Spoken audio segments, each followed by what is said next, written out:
guys, welcome back to my YouTube channel, and we are here now to discuss summary chapter 10. Okay, let's start.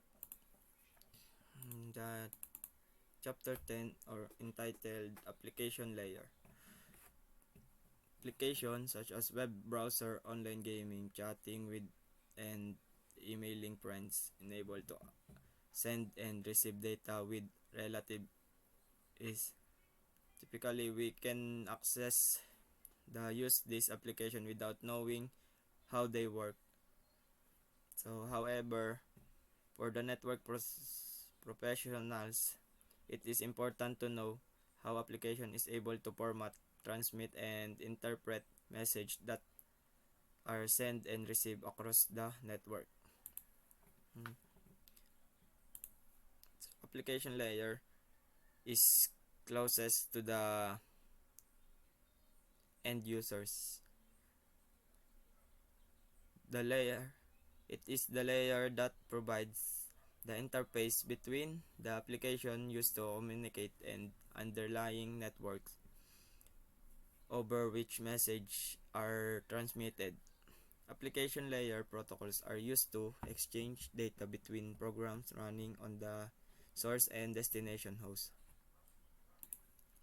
Then presentation and session layer.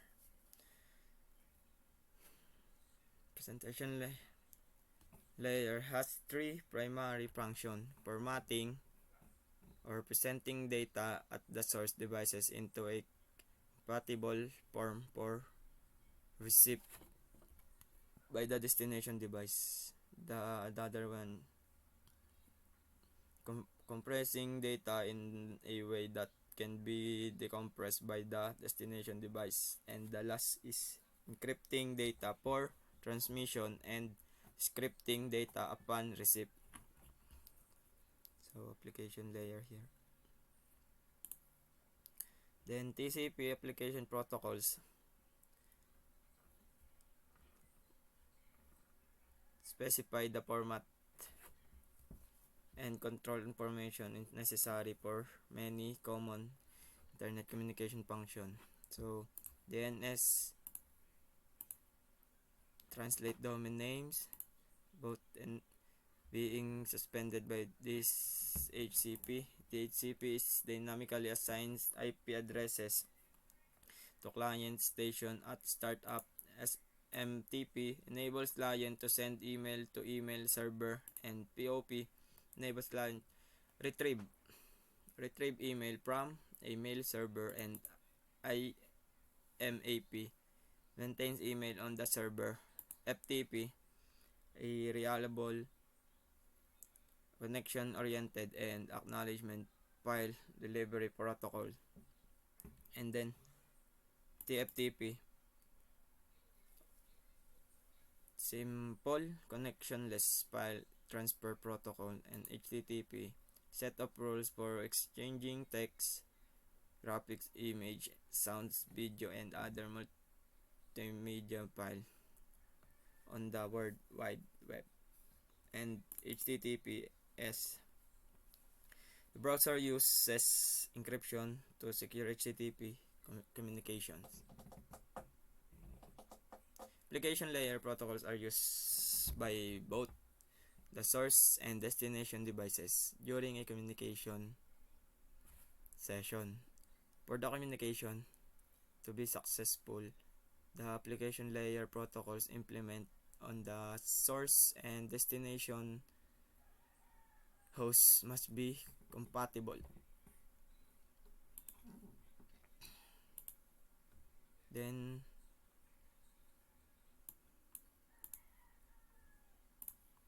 the client server model is here. Resources are stored on the server. Then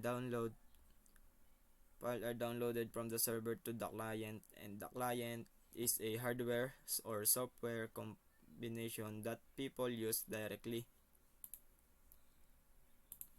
So in the client, the device requesting the information is called client, and the device responding to the request is called a server. Client and server processes are considered to be in application layer. The client begin the exchange by requesting data from the server, which respond by sending one of the or more stream of data to the client. Application layer protocols describe the format of the requests and responsibles between client and server.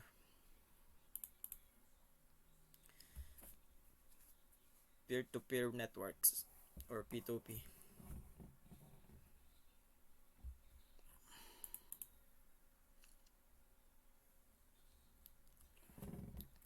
Both clients simultaneously initiate a message and receive a message. Peer-to-peer application. A P2P application allows two devices to act as both as client and server within the same communication. In this model, every client is a server and every server a client. P2P application require that each end device provide a user interface and run a background service.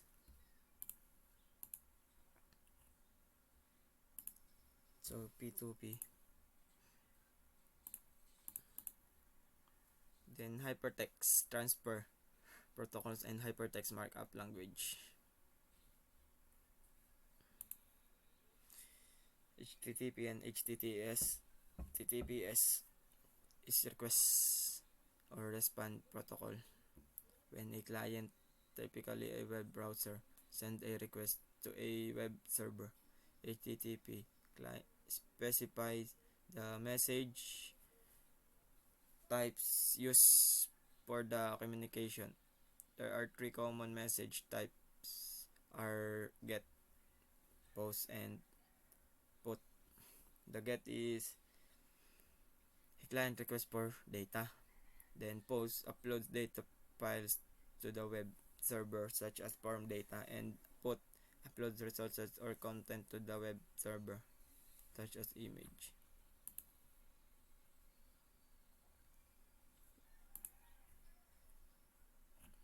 Then email protocols.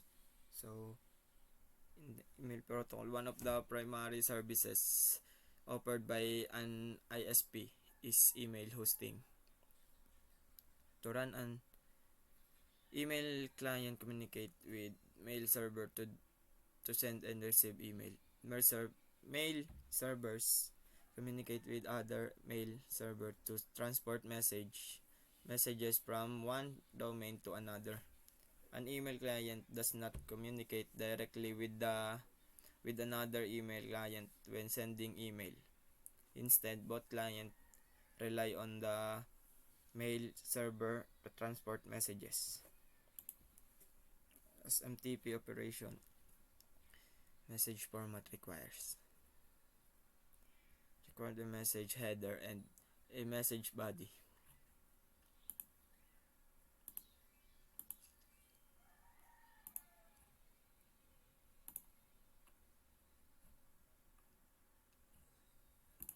Domain name service devices are labeled with numeric IP address to send receive data over network.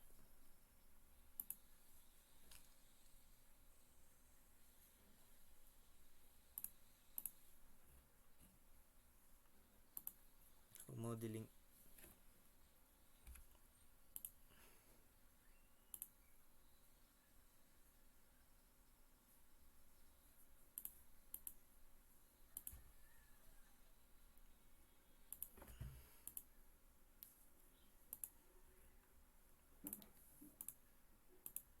So here exploring PTF.